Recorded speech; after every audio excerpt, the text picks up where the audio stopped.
Hello नमस्कार मेरे प्यारे विद्यार्थियों, कैसे हैं आप लोग। इस नए बैच में आप सभी का हार्दिक स्वागत है, अभिनंदन है। आज हम टॉपिक पढ़ेंगे एरोड वेंकट रामास्वामी नायकर। देखो, पहली बात तो इनका जो नाम है वो पेरियार के नाम से भी जाना जाता है। पेरियार का मतलब होता है इनकी समाज में, तमिल समाज में, एक बड़ा व्यक्ति, सम्मानित व्यक्ति या एक बड़ा नाम, उसको पेरियार के नाम से जानते हैं। यानी पेरियार यानी बड़ा व्यक्ति, सम्मानित व्यक्ति, बड़ा नाम, उसको हम नाम देते हैं पेरियार का। चलिए, तो पेरियार के बारे में कुछ कुछ चीजें मैं आपको समझाऊंगा, बताऊंगा। पहली बात तो ये जो व्यक्ति हैं ये काफी ज्यादा, एक प्रकार से आप ये कह सकते हैं कि पहले कांग्रेस को समर्थन करते थे, बाद में कांग्रेस की बुराई करने लगे, ठीक है। और ये काफी ज्यादा, ये हमारी मूवमेंट जो है ना, जो भारतीय मूवमेंट हुआ है, यानी हमारा आधुनिक भारत का जो मूवमेंट हुआ है ना, मॉडर्न इंडिया का मूवमेंट जो है, राष्ट्रीय आंदोलन, उसमें ये रहे हैं। तो बहुत पुराने थिंकर नहीं है, बहुत नए थिंकर है, ठीक है। तो इनके जो विचार हैं वो आप देखेंगे कि कांग्रेस के खिलाफ भी हैं और कुछ कुछ चीजें आपको देखने को मिलेंगी। तो आधुनिक मॉडर्न राष्ट्रवादी थिंकर हैं, ठीक है। आइए जानते हैं इनके बारे में क्या क्या इनके विचार हैं। पेरियार का जन्म 17 सितंबर 1879 को तमिलनाडु के एरोड कस्बे में हुआ था, तो इसलिए एरोड नाम इनको दिया जाता है, ठीक है। उनका वास्तविक नाम एरोड वेंकट रामास्वामी नायकर था, तो इनको पेरियार नाम दिया गया। पेरियार का मतलब है ऐसा व्यक्ति जिसके पास ज्यादा सम्मान हो, उसे पेरियार कहते हैं। भारतीय, आगे देखोगे आप, भारतीय समाज के क्रांतिकारी विचारक थे जिन्होंने विज्ञान, बोध और तार्किकता पर जोर दिया, यानी साइंस पर जोर दिया, बोध पर जोर दिया और तर्क क्षमता के ऊपर बात करी। बाल विवाह, देवदासी प्रथा, विधवा पुनर्विवाह के खिलाफ और स्त्रियों के, दलितों के शोषण के विरोधी थे। कहते थे बाल विवाह सही नहीं है, तो बाल विवाह का विरोध कर, जो भी समाज सुधारक होगा बाल विवाह का विरोध करेगा, देवदासी प्रथा का विरोध करेगा। विधवा पुनर्विवाह के खिलाफ तो एक बड़ी बात है, इसके खिलाफ कोई जनरल यहाँ नहीं, ये भी खिलाफ थे। स्त्रियों के, दलितों के शोषण के विरोधी थे कि इनका विरोध नहीं, इनका शोषण नहीं होना चाहिए। विधवा पुनर्विवाह के खिलाफ ये नहीं होनी चाहिए थे, लेकिन ये थे। पेरियार का जन्म हिंदू व्यापार परिवार में हुआ था, जिसमें उनके पिता वेंकट नायकर एक प्रतिष्ठित व्यापारी थे और माता चिन्नमा एक गृहिणी थी। 1905 में बनारस तीर्थ यात्रा के दौरान रोके जाने की घटना की उनकी जीवन की दृष्टि में क्रांतिकारी बदलाव लाया गया। 1905 में बनारस जा रहे थे तो इनको रोक लिया गया था। उसके बाद इन्होंने महात्मा गांधी से प्रेरित हुए, महात्मा गांधी को भी ज्वाइन किया। पेरियार ने अपने राजनीतिक जीवन की शुरुआत 1920 में कांग्रेस पार्टी के साथ करी। कुछ समय के बाद उनका कांग्रेस और गांधी दोनों से मोहभंग हो गया था। 1920 में उन्होंने शुरुआत करी, 1922 में, और कांग्रेस के कई सारे आंदोलन जो हुए, उन आंदोलनों में उन्होंने बड़ा भाग लिया था, काफी अच्छा पार्टिसिपेशन किया है। कांग्रेस को बड़ा अच्छा ही रिप्रेजेंट करते थे शुरुआत के दौर में, चाहे वाईकोम सत्याग्रह हो, इन सब में जो देखेंगे आप, पेरियार जो है इनका काफी ज्यादा रोल रहा है। वाईकोम सत्याग्रह वगैरह वगैरह में इनका रोल रहा है। 1925 में पेरियार ने कांग्रेस पार्टी को छोड़ते समय कहा कि कांग्रेस और गैर ब्राह्मणों, कांग्रेस गैर ब्राह्मणों का कोई भला नहीं कर सकती। यानी कांग्रेस सिर्फ ब्राह्मणों की पार्टी है, जो गैर ब्राह्मण है, जो दलित हैं, जो वैश्य हैं, जो क्षत्रिय हैं, उनका भला नहीं कर सकती कांग्रेस। अब मेरा मकसद इसका विनाश करना है, तो इन्होंने कांग्रेस के विनाश की बात करी थी और कांग्रेस को गैर ब्राह्मणों की कुछ काम करने के लिए, न करने के लिए आरोप लगाया था। ये बहुत इंपॉर्टेंट फैक्ट है जो एग्जाम में पूछा जाता है। पेरियार ने एक रूसी पत्रकार से साफ शब्दों में कहा था कि हमारे देश को स्वतंत्र हुए 17 साल हो चुके हैं, ये बात की बात है, लेकिन ये सच है कि आजादी सिर्फ ब्राह्मणों को प्राप्त हुई है। तो कांग्रेस को ब्राह्मणों की पार्टी मानते थे। बड़ा अच्छा इनका जो है सोच था इस मामले को लेकर। कांग्रेस ब्राह्मणों का सपोर्ट वैसे करती रही है शुरुआत से। पेरियार के अनुसार सभी धर्मों का अनुयायी भाईचारा को मानते हैं। पेरियार के अनुसार सभी धर्मों के अनुयायी भाईचारे को मानते हैं। सिर्फ हिंदू धर्म ऐसा है जिसमें भाईचारा नहीं है, अदरवाइज मुस्लिम में भाईचारा, सिखों में भाईचारा, ईसाई में भाईचारा, इसमें ऊंची नीची जाति के लोग हैं। हमारे धर्म में भाईचारा कम है। उन्होंने राजनीतिक मंच को ईश्वर तथा धर्म के समाप्ति की ओर कांग्रेस एवं ब्राह्मणवादी का बहिष्कार करने का आह्वान किया। उन्होंने कहा कि देखो, उन्होंने कहा कि ईश्वर तथा धर्म की समाप्ति, जिसने क्या किया, जातिवाद बनाया है, ब्राह्मणवाद बनाया है। बेसिकली धर्म, ये एक्चुअली मैं आपको बताऊंगा, ये धर्म और विज्ञान को साथ में लेके चलते थे, तो ईश्वर को, धर्म को मानते नहीं थे। इनके बारे में आपको समझाऊंगा। ये नास्तिक थोड़ी प्रवृत्ति के थे हल्के से, तो ये धर्म को और तर्क क्षमताओं के साथ नहीं चला सकते थे। इनका विचार ऐसा था, कहते ब्राह्मणों ने देश खत्म कर दिया, तो ब्राह्मणों और ये भगवान, ये सब फालतू चीजें, इन्होंने इसके बारे में बात करी, इसका बहिष्कार करो ब्राह्मणवाद का। इनका मेन पॉइंट है जो आप नास्तिज्म में देखेंगे। द्रविड़ क्रांतिकारी भूमिका। पेरियार ने अपने पुत्र कूदी आरसू हिंदू व्यवस्था के खिलाफ विद्रोह किया। अपने पत्र में लिखा है, पुत्र पढ़ रहा हूं मैं, पत्र में कूदी आरसू में हिंदू व्यवस्था के खिलाफ विद्रोह किया, जिसके कारण 1933-34 में सरकार द्वारा राजद्रोह लगाया गया था। पेरियार ने नारा दिया तमिलनाडु तमिलों के लिए। इस प्रकार पेरियार तमिल स्वाभिमान के प्रतीक बनकर उभरे। तमिल स्वाभिमान, तभी इन्हें पेरियार कहते हैं, समझ गए, पेरियार तमिल स्वाभिमान के प्रतीक। 1939 में द्रविड़ नाडु कांग्रेस का आयोजन किया गया। उनका एक उद्देश्य स्वतंत्र राज्य की स्थापना था, जिस राज्य में जाति विहीन और समता पूरक समाज का गठन हो, यानी जाति व्यवस्था ना हो, समता पूरक समाज का गठन हो, ताकि दलित शोषित लोगों को उत्थान का अवसर मिल सके। ये मेन पॉइंट है। जस्टिस पार्टी का गठन साल 1916 में टी.एम. नागेश्वर, जिनकी पिट्टी त्यागजना टीटी डाने योगदान था, द्वारा हुआ था। जस्टिस पार्टी का उद्देश्य था ब्राह्मणवादी वर्चस्व को खिलाफ और गैर ब्राह्मणों के अधिकारों की रक्षा करना। और जस्टिस पार्टी को पुनर्गठित इन्होंने किया था, ईवी रामास्वामी ने। जस्टिस पार्टी को पुनर्गठित करके सन 1944 में ईवी रामास्वामी नेकर ने द्रविड़ कंडम का गठन किया।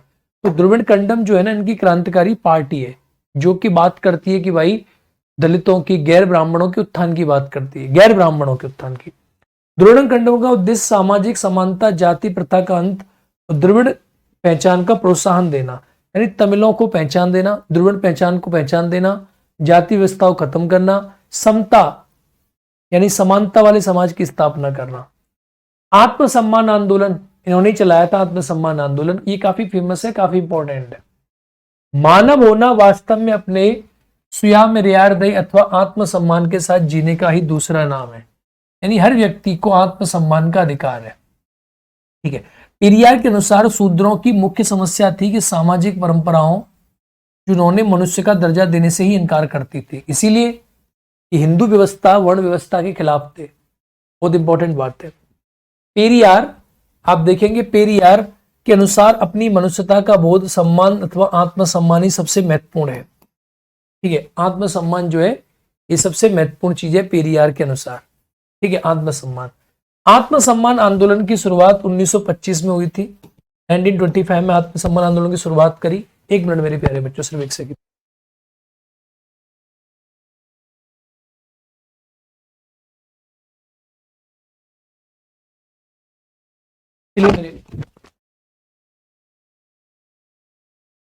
चलिए मेरे प्यारे बच्चों, आवाज आ रही है मेरी? ठीक है, वेरी गुड। थोड़ा सा बस मैंने एक सेकंड हो गया। पेरियार अनुसार अपनी मनुष्यता का बोध, सम्मान अथवा आत्मसम्मान ही सबसे बड़ा महत्वपूर्ण है। यानी आदमी को आत्मसम्मान नहीं है तो मनुष्यता नहीं है। यानी व्यक्ति को सर्वाधिक इंपॉर्टेंट चीज क्या है? आत्मसम्मान है। अगर किसी व्यक्ति के पास आत्मसम्मान नहीं है तो कुछ भी नहीं है। तो उन्होंने आत्मसम्मान आंदोलन चलाया था कि आत्मसम्मान को ज्यादा महत्व दिया जाए, उन्होंने चलाया था। उनके आत्मसम्मान आंदोलन का उद्देश्य सभी तरह के शोषण से मुक्ति था, चाहे जाति का शोषण हो, वर्ग का शोषण हो, अंधविश्वास का शोषण हो और सामाजिक प्रताड़ना से मुक्ति थी। 17 फरवरी 1929 में चिंगलपेट्टू में पहला आत्मसम्मान सम्मेलन आयोजित हुआ। ये काफी इंपॉर्टेंट है, कई बार पूछा गया आत्मसम्मान आंदोलन किसने चलाया था। तथा दूसरा सम्मेलन 10 मई 1930 को इरोड में हुई थी। तो ये बहुत इंपॉर्टेंट नहीं है। तो आत्मसम्मान आंदोलन क्या है? यानी व्यक्ति को लिए सर्वाधिक इंपॉर्टेंट क्या है? आत्मा का सम्मान है, उसके बारे में बातचीत करते थे। तीसरा सम्मेलन विरोधनगर में आयोजित हुआ। इसमें अस्पृश्यता को कड़े शब्दों में विरोध करते हुए अंतरजातीय विवाह का समर्थन किया था इन्होंने। इंपॉर्टेंट बात है, अंतरजातीय विवाह का समर्थन करते थे, क्योंकि जो व्यक्ति जातिवाद को नहीं मानेगा वो अंतरजातीय विवाह का समर्थन करेगा। तिलक ने नारा दिया था कि स्वराज हमारा जन्मसिद्ध अधिकार है, तिलक ने कहा था। और तिलक के विरुद्ध इन्होंने एक भाषण दिया था, एक इन्होंने नारा दिया था कि स्वराज नहीं, स्वराज तो प्राप्त कर लोगे आप। इन्होंने कहा था कि व्यक्ति का आत्मसम्मान ही व्यक्ति का जन्मसिद्ध अधिकार है। तो ये काफी इंपॉर्टेंट चीज है। उन्होंने कहा था स्वराज नहीं, आत्मसम्मान ज्यादा इंपॉर्टेंट है। ऐसा स्वराज किस काम का इसमें आत्मसम्मान ही ना हो। अथवा समझ को मुक्त करने का आंदोलन कहा। ठीक है, पिछड़े वर्ग की समस्या उसके अस्तित्व और आत्म अस्मिता को बहुत से जुड़ी हुई है। भाई पिछड़ा वर्ग क्या है? उनका अस्तित्व कमजोर है, बेचारों की जाति कमजोर है, बेचारों का वर्ग कमजोर है। उन्हें हमेशा कहा तुम तो नीची जाति के आदमी हो। हिंदू धर्म में दर्शन अविश्व मनुष्य के अस्तित्व और अस्मिता को नकारता है। यानी हिंदू धर्म में जो दर्शन है वो मानववादी प्रवृत्ति को नकारता है। मानव की गरिमा को नकारता है, और अस्मिता यानी उसकी पहचान को नकारता है। यानी हिंदू धर्म में व्यक्ति की कोई पहचान नहीं है, तो ये मानते हिंदू धर्म में आदमी का सम्मान ही नहीं है, आत्मसम्मान ही नहीं है, इसीलिए धर्म को मानती नहीं थी। 1925 में पेरियार ने कुदी कुदी आरसू नामक एक पत्रिका निकाली। बाद में नामत्य करोकलम और त्रिवाकल नामक पंपलेट भी शुरू किए। सब जरूरत नहीं है आपको जानने की। चलिए, स्त्री संबंधी विचार तो ये आपकी समझ आ रहा होगा, मेन चीज है। यानी इनके आत्मसम्मान पे विचार क्या थे, इनके क्रांतिकारी भूमिका क्या थी, इन्होंने इसकी स्थापना करी तो 1944 में, इंपॉर्टेंट है इनके बारे में। फिर इनके स्त्री संबंधी विचार, देखो पेरियार के अनुसार प्राचीन आर्य व्यवस्था में जाति और प्रतिसत्तात्मक परिवार की सुरक्षा के लिए ब्राह्मणों ग्रंथों ने स्त्री की यौन भावना को विभिन्न उपायों से नियंत्रित करने का प्रयास किया था। इनका मानना है कि देखो स्त्री के अंदर यौन भावना होती है, तो ब्राह्मणों ने पितृसत्तात्मक सत्ता की स्थापना करी और स्त्री को अपने अनुसार यूज किया, अपने अनुसार उसे चलाया। इनके बाद भी स्त्रियों को पवित्रता, नैतिकता और यौन शुचिता के बंधनों से जकड़ कर दिया और कहा कि स्त्री तो भाई घर में रहने के लिए पवित्रता, नैतिकता, इस प्रकार की चीजों में स्त्री को बांध दिया। पेरियार स्त्रियों के प्रश्न का मुद्दों को उसके आत्मसम्मान से जोड़कर देखते थे कि भाई ये तो उनके आत्मसम्मान के साथ चोट है। भाई स्त्रियों को आपने बांध के रख दिया। भाई देखो हमारे समाज में क्या सिखाया जाता है, तो लड़की है, बहुत से सुशील है, सज्जन है, घर के अंदर रहे, घर से बाहर नहीं जाना है, ऐसा करेगी तो ये हो जाएगा, ऐसा करेगी तो वो हो जाएगा। तो लेडीज को, महिलाओं को घर के अंदर रखा जाता है हमारे यहाँ पर। स्त्रियों को उत्तराधिकार के रूप में सम्मान, अधिकार और अपनी इच्छा से रोजगार चयन करने की कानूनी हकों की मांग इन्होंने करी थी कि महिलाओं को अधिकार होना चाहिए, रोजगार की मांग करें, अपनी इच्छा के अनुसार चीजों की मांग करें। किसी भी व्यक्ति इसमें ज्ञान संवर्धन को दो पाए हैं, अध्ययन और आसपास की दुनिया, विवेक समाप्त अवलोकन। यानी कोई भी आदमी दो प्रकार से अपनी चीजों को सीख सकता है। पहले तो उसको अध्ययन कराओ, पढ़ाई लिखाई कराओ, तो ये महिलाओं की पढ़ाई लिखाई के संबंध में थे। दूसरा इन्होंने कहा कि भाई उसके आसपास की दुनिया, और आसपास की दुनिया में क्या है, आसपास की दुनिया में मेन चीज है, सिखाया क्या जा रहा है कि भाई महिलाएं घर में रहें, पवित्रता के साथ रहें, नैतिकता के साथ रहें, ये सिखाया जा रहा है महिलाओं को। तो ये विचार इन्होंने कहा कि ये जो चीज है वो गलत चीज है। नास्तिकता और बुद्धिवाद, इसको लेकर इनके क्या विचार थे, देखो ये बहुत इंपॉर्टेंट टॉपिक है इनका। आप देखो मैंने क्या किया ना, वो टॉपिक वाइज हमने चीजों को बांट दिया है कि महिला पर क्या विचार थे, इस पर क्या विचार थे, उस पर क्या विचार थे, जिससे आप कंफ्यूज ना हो। देखो नास्तिकता पर इनके जो विचार है ना, ये नास्तिक थे और कहते थे धर्म और बुद्धिवाद एक साथ कभी चल ही नहीं सकता। पेरियार के अनुसार वेद, वेदांत, कर्मवाद, पुनर्जन्म के दर्शन की जाति की संस्था को मजबूत किया।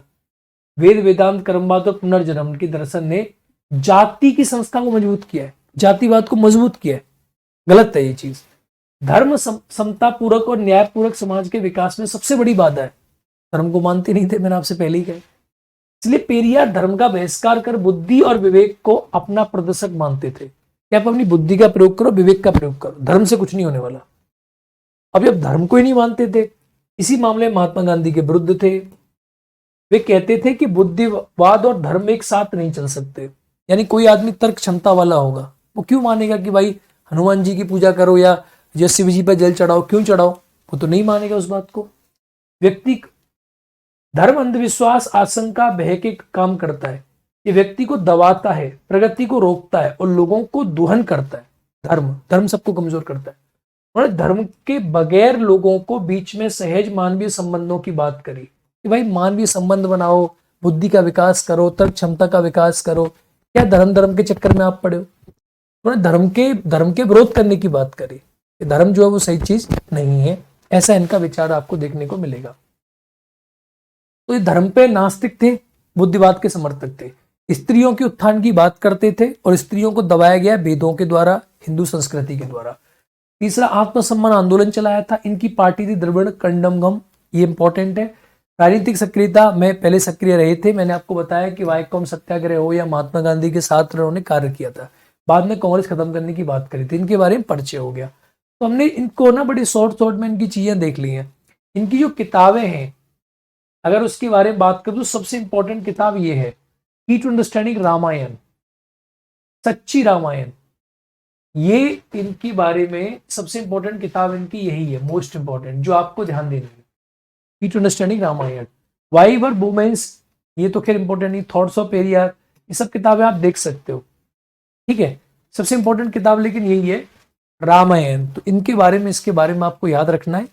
यही से प्रश्न इनके बारे में आपको एग्जाम में देखने को मिल जाएगा। वो छोटे से थिंकर हैं मेरे प्यारे बच्चों, इसमें पॉलिटिकल जो थिंकर्स हैं आपके वो सारे कवर हो रखे हैं। आप पॉलिटिकल थिंकर्स को आराम से देखें और एंजॉय करके पढ़ें। हम एमसीक्यू प्रैक्टिस बैच में आपको सारी चीज़ों के ऊपर प्रश्न बना के आपको देंगे, तो आपको बेहद मजा आएगा। थैंक यू, जय हिंद, नमस्कार।